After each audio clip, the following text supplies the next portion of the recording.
The Widow's Walk Keeps Watch. The first thing I smelled was salt and old varnish, coastal wood cured by a century of winters. The house at Knife Point Road wore gray shingles, and atop them, a widow's walk like a crown of bleached teeth. Off-season rates made it mine for a November week. The rental agent gave me a key and a look. Storm glass is falling. If the wind comes up after midnight, don't go on the roof. Hatch is nailed, he said. I'm an archivist, not a thrill seeker. I had come to collect minor New England folk tales before my sabbatical ended, to let my life cool into something I could touch. The Widow's Walk was a curiosity, nothing more. Inside, smoke brown wainscoting, iron bed, a Franklin stove, and in the foyer, a floor tiled with porcelain shards like broken teeth. Somewhere between my first mug of tea and the radio's storm warnings, I recalled a line from a library pamphlet.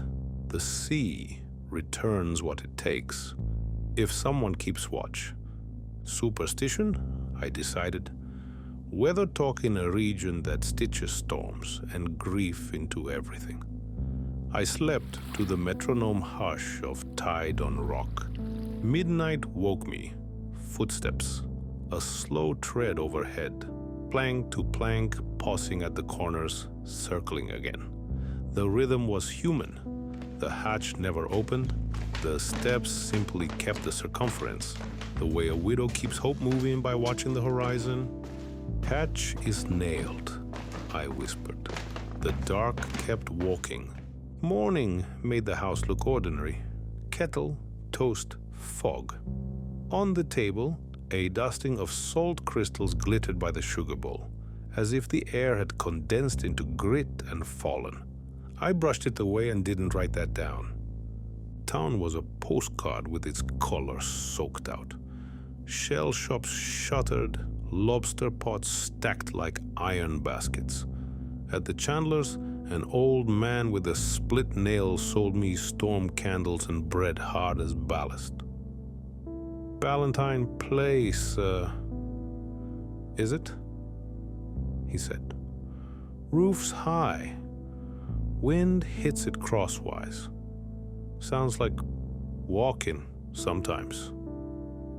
Sometimes, I answered. If it's regular, it ain't the wind. He tucked bread under my arm like homework. If you hear it, keep your teeth together. Don't answer. Don't go up. House like that hires out its station. Widow's Walk don't want to be idle. What happens if it idles? He stared toward the gray harbor. Wrecks don't give up their dead as quick. Families wait longer. Waiting is the bite. Back at the house, I checked the attic ladder. The hatch was a square of painted pine crossed by an iron strap. 6 hand-forged nails driven slantwise. No give. I pressed my palm to the wood. It felt like breath through linen. That night, the steps began at 12 exactly. Heel, flat, heel. The turn. The onward pace of someone who learned that swiftness fools the eye but not the sea. I argued with it out loud. You're the wind. You're settling timbers. The steps paused. A listening silence, then resumed. The parlor held tokens of sea work. A brass spyglass capped with green glass, a whale oil lamp with a thorn-short wick, a soft leather ledger. Portland Gale, November 1198, one-page read, ships listed, captains named. In the margin, a line drawing of a woman on a roof, skirts stiff as sails. Beside her, keep the count. On the third night, the radio died to a held breath. I lit storm candles anyway. As the first footfall landed, the window rippled. I began to count without meaning to. 12 steps around 12 again. On the 13th circuit, an extra half step. a lean as if lowering a spyglass. A smell of kelp and tar descended. My eyes ran. I stood beneath the hatch, palms flat to the damp plaster. "If you need the count," I said, "I can do it from here." The steps answered by circling. The nor'easter arrived the fourth day, taking the road like a mouth takes a crust. Afternoon folded into night. Town lights blinked a code I didn't know. At the Chandler's dark window, a chalked placard leaned. "If you keep watch, the sea keeps count." The hand was too neat to be chance. I wore my father's sweater for the storm. He wasn't a sailor, just a Great Lakes man long gone. But grief borrows any coat that fits. When the gusts hit, some part of me stood like a cold watchman. Midnight brought the full weight of rain. The house leaned into it like a boxer, and then, as steady as a clock in a brass band, footsteps. 12, 12, 13 with that quarter turn. New water rings open on the ceiling like pale ice. A warm drip struck my blanket. Sea warm. Though the room was cold, I counted footsteps and drips until, soft as a knuckle crack, the hatch nails loosened. One lifted a breath. Another sighed. The iron strap whispered in its sleep. "I won't," I said. I moved the ladder under the square. In the attic, tar-dark air, rope smell, a marlinspike, a coil of cordage, boots with one nail missing from each heel. The hatch waited like a question I would either answer correctly or not at all. My hands found the nails. They were warm. That warmth haunted me later. Warm nails mean recent touch. I pried the square. Night detonated. Rain sheeted across the widow's walk. Shore lanterns were drowned.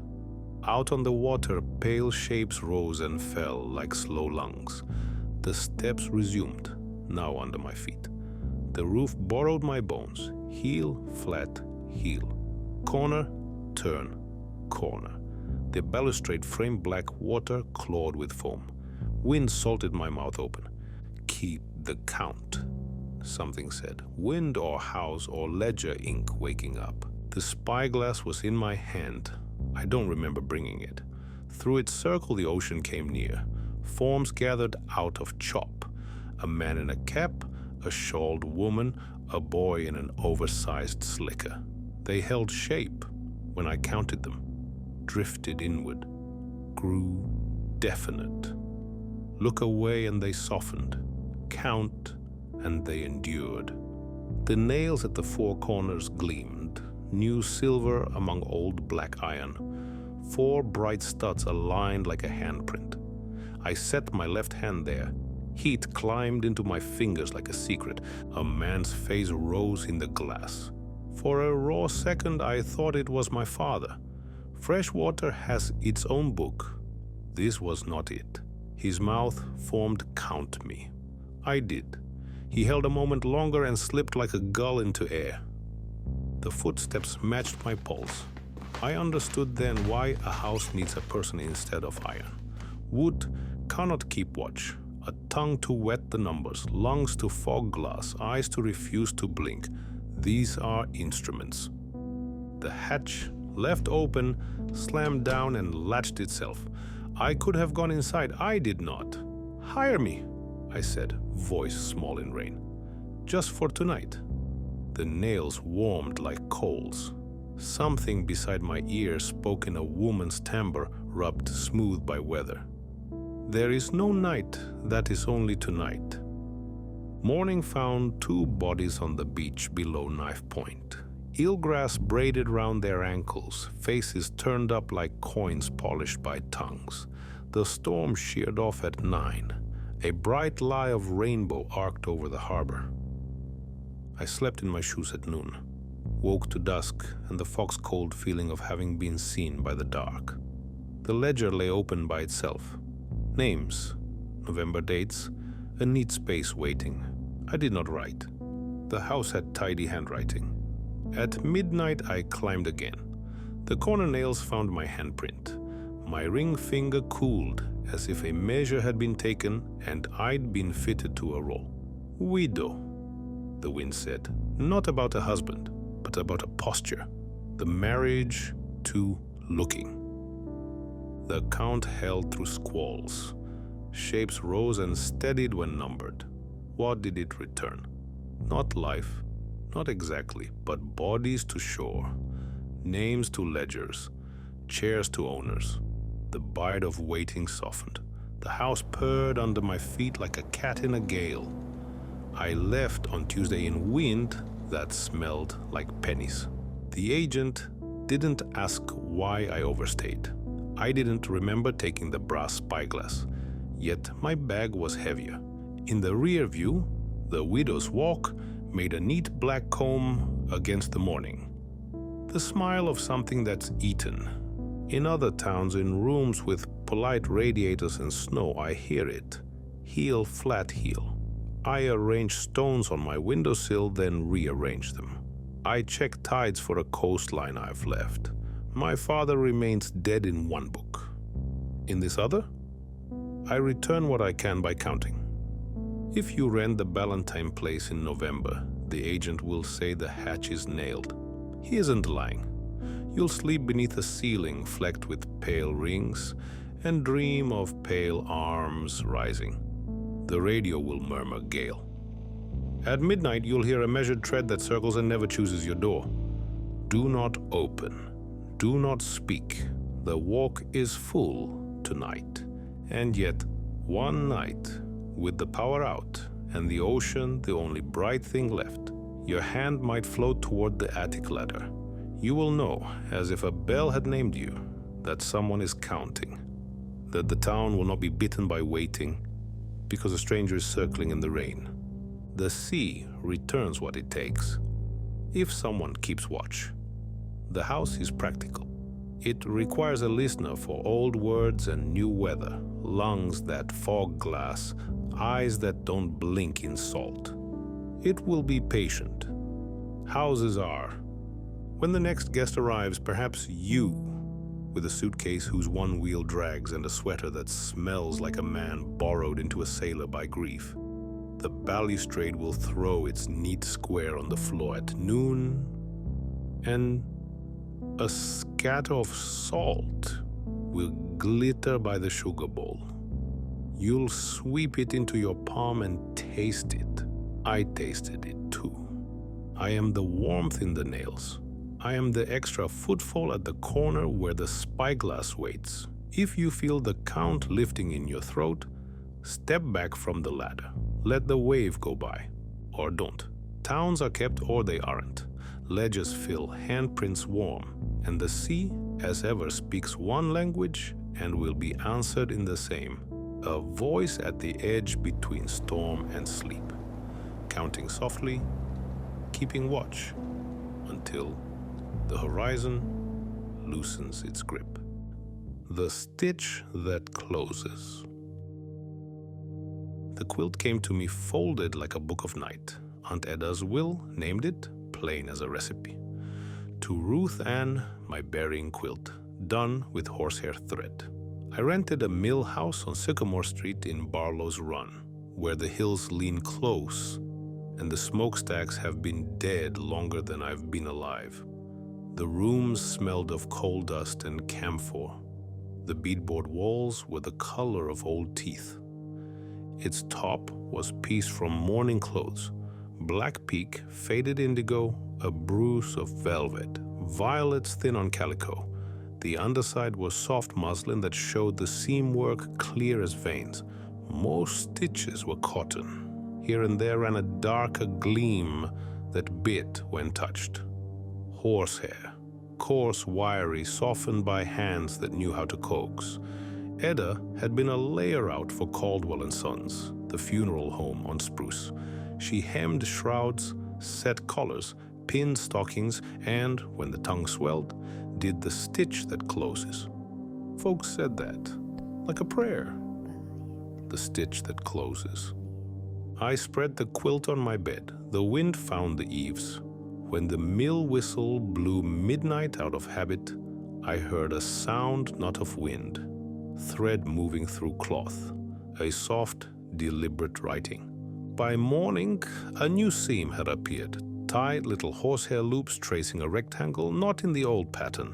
I held my palm to it and felt a salt-cold pass through me. The rectangle matched my bedroom's floor. Barlow's Run keeps its stories sealed like fruit in jars. I poured coffee at the diner mornings and shelved books at the library afternoons, where the microfilm reader purred like a loom. I took the quilt to Miss Adeline, who knew the history of every hymn and every strike. "Burying quilts aren't to warm the living," she said, touching the muslin without quite touching. "Sometimes they ride the coffin. Sometimes they ride a house that's had too many goodbyes. Horsehair holds a knot stiff. Undertakers used it to keep the dead from saying more than they said alive." "What about the living?" I asked. She glanced toward the mill beyond the river. "Company feeds a town and chews it. A stitch is a stitch." That night, more rectangles bloomed, one for the parlor, accounting for the stove's iron belly and the sofa's hump. A figure 8 looped my bedposts, loose at first as if measuring. When I rose, a hair snagged my nightgown hem and bit my finger. The bead of blood tasted like a nail and a wild field. I told myself I was sleepwalking with a needle, except I don't sleepwalk. The needle lay in a jar of buttons, quiet as seed. I folded the quilt into a trunk, latched it, set a Bible on top, and wedged a chair against the lid. At midnight, the chair tapped the trunk gently, as if someone seated there had decided to rock. At dawn, I cut the new loops. They sprang back, the ends coiling into the seam like hair in rain. By evening, the figure 8 around the posts had tightened to a patient belt, a hair-fine line gathered along my doorframe. One hair laid beside another until they read a shadow. When I stepped through for water, the thread brushed my cheek like a gnat's wing.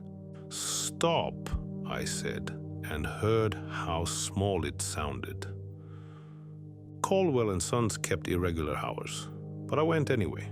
Mr. Caldwell the younger met me in shirt sleeves, jacket over a chair, laborer's hands dressed in silk. "Your aunt stitched neat," he said. "We had no complaints." "Did she make this?" I showed the muslin, the horsehair. He didn't touch it. "She made many quilts. Winter is cold." "And summer?" I asked. "When Dora Pike took sick in July of 58? When the mill roof fell in 31? And the ones who crawled out could still talk?"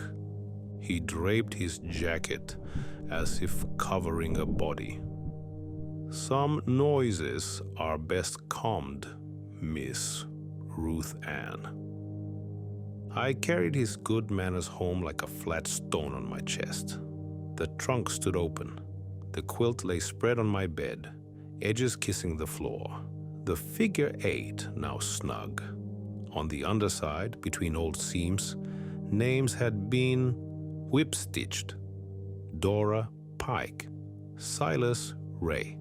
3 Finn boys with the same month carved beside them. And, new and damp to the touch, Ruth Ann.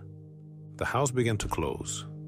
The window sash stuck. The bedroom door leaned into its jamb like a mouth. The horsehair seam along the frame thickened from hair to thread to cord before my eyes, twisting, left over right, a craftsman's hitch. The quilt climbed my shins with a polite weight. It smelled of camphor, old roses, and the sweetish tang of a back room where water sits in metal basins. Aunt Edda taught me to baste before I could write. "Big stitches first," she'd say. long enough to catch, loose enough to pull. I threaded my needle not with hair but bright red cotton bitten from my dress hem, and I basted.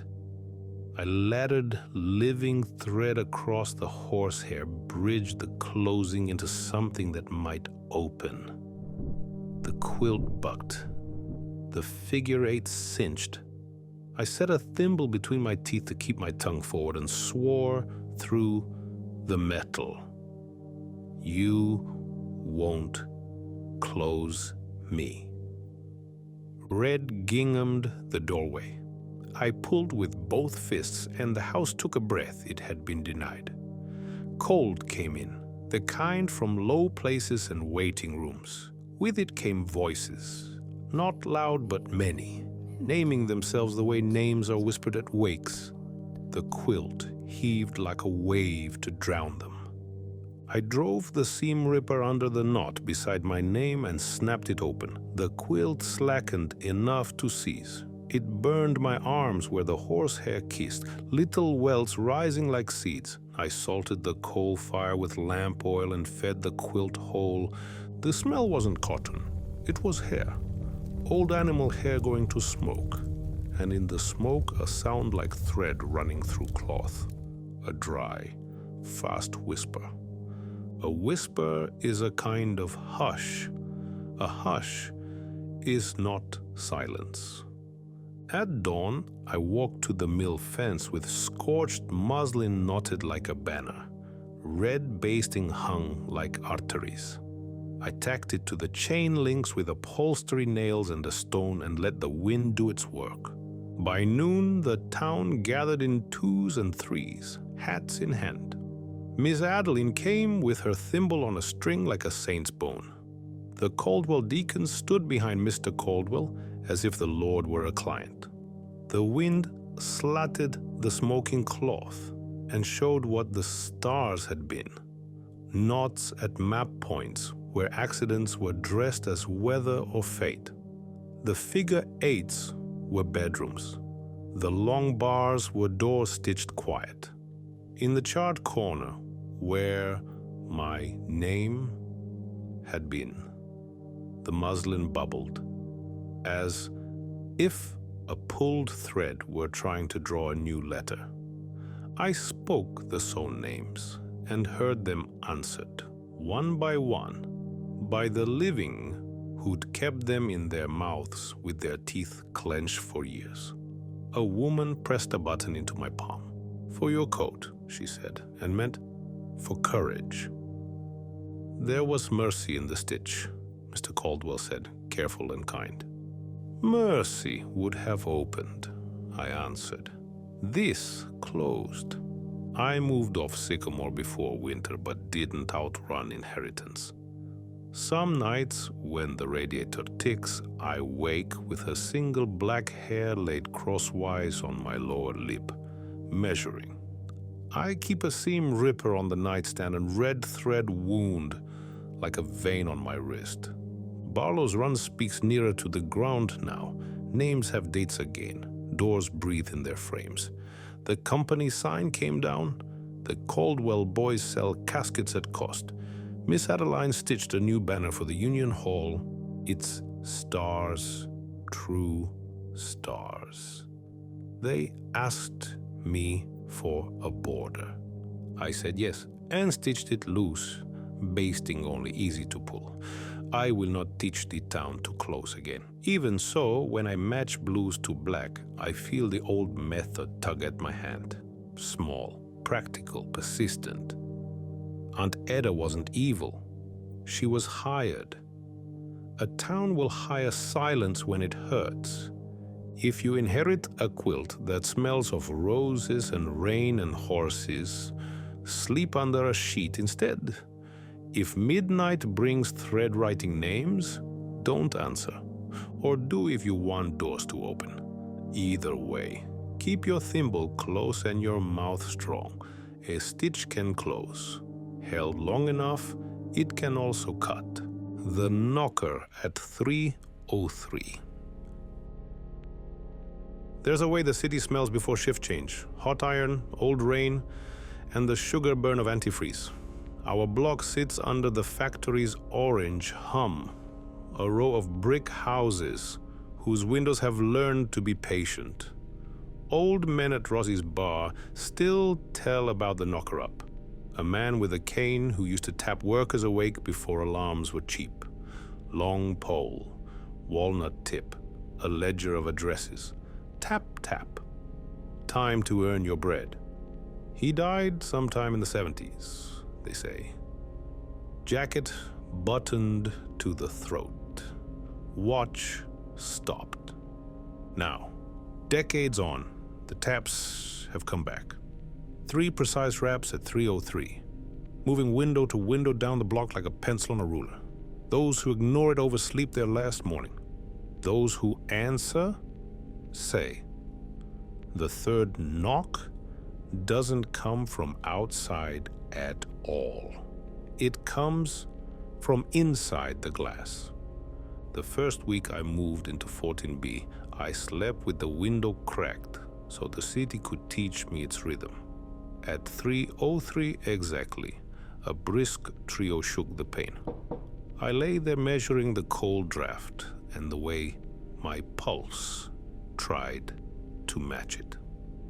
Down the row, windows answered tap, tap, tap, as if a polite storm were walking east. By dawn, Mrs. Lasky at 10A hadn't made her tea. The ambulance came quiet. The sheet did the rest of the speaking. 79, someone said, as if a number were a reason. Should have answered, the bartender muttered that night. He comes respectful. You stand up, he goes on. You believe that? I asked. I believe in men who had a job. He polished a glass until it was only fingerprints. Some jobs keep going.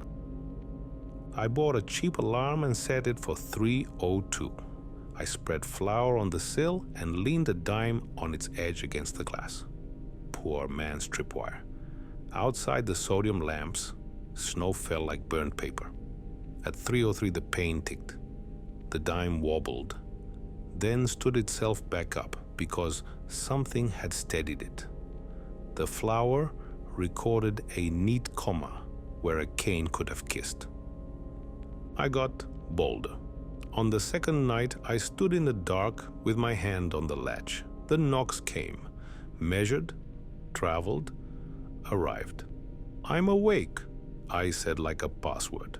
A fourth sound answered, softly, distinctly, from the room with me. The triple tap repeated on the inside of the window. Not the glass, I realized, the reflection. My face did not flinch, my reflections did, eyelids narrowing a fraction before mine. As if it had heard the cue first. Then the block breathed out, and the next window took its turn. You tell yourself tricks, settling pipes, teenagers, a prank. But the city keeps a ledger in small ways. Hal, from 12C, who laughed and rolled over, was found gray in his armchair the next noon, TV talking to no one. A girl, 3 doors down, opened her blinds to say thank you and saw the third knock bloom on the inside of her frosted pane. 3 clear circles like breath had kissed it. And by Sunday, her boyfriend was driving a new car and not looking up. Miss Dara, in 16A, has the kind of voice that sits you straight. In the old times, she told me, we left coins on the sill for him. Pay a man and he's yours only in the morning. Don't pay, he's yours always. She pressed a tarnished halfpenny into my palm. Windows remember intentions. So do men. I tried money. The coin woke cold as a tooth, and at 3:03 the cane avoided it delicately, like a gentleman stepping past a puddle he could have dragged you through. After that, I stopped trying to avoid it and tried to understand it. I found, in a junk shop behind the bus station, a ledger with columns for names, shifts, notes, light sleeper, Heavy drinker, newborn in house. The last entry was a blurred address that could have been mine or the one before. Below it, an inked time. 3:03. No day, no year. A habit becomes a law if it lasts long enough. The week of the boiler inspection, the city ran wrong. Clocks gained then lost minutes, and the siren by the river looped a cracked F for an hour after lunch. That was the night the knocks doubled back. They came down the row, paused, then returned the other way faster, as if something had checked its list and found it untidy. At 3:02, I unplugged my alarm, pushed my dresser against the window, and sat in the dark with a mug of coffee that had gone oily and bitter. The pain trembled. I didn't speak. 3 taps. Silence like the breath you take between names. 3 taps. Time, I whispered. To myself or him?